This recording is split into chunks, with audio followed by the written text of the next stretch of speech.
நான் college join பண்ண புதுசுல என்னோட டிபார்ட்மெண்ட் ஸ்டாஃப்ஸ் எல்லாம் சொன்னது எல்லாமே ஒரே விஷயம் தான். ஏதாவது ஒரு இன்டர் காலேஜ் ஈவெண்ட் போகணும்னு. ஸோ இன்டர் காலேஜ் ஈவெண்ட்ல மொத்தம் 2 டைப்ஸ் இருக்கு. டெக்னிக்கல் ஈவெண்ட் அண்ட் நான் டெக்னிக்கல் ஈவெண்ட். ஸோ நான் டெக்னிக்கல் ஈவெண்ட் எடுத்தா ஏதாவது ஜாலியாக போயிட்டு சரி ஒரு நாள் ஓடி வாங்கிட்டு ஜாலியாக போயிட்டு வரலாம் அப்படின்னு நினைச்சோம். பட் எங்க இதில் சொன்னது டெக்னிக்கல் ஈவெண்ட் போகணும். ஸோ டெக்னிக்கல் ஈவெண்ட்ல மொத்தம் 3 இருக்கு.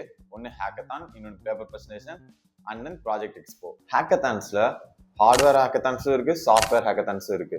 இப்போ ஒரு இன்டர் காலேஜ் ஈவெண்ட்ல ஒரு ஹேக்கத்தான் ஈவெண்ட் நடக்குதுன்னா அதுல எல்லா டைப் ஆஃப் ஸ்டூடெண்ட்ஸும் வருவாங்க. கோர்ல இருந்து வருவாங்க, இல்ல ஐடில இருந்து வருவாங்க.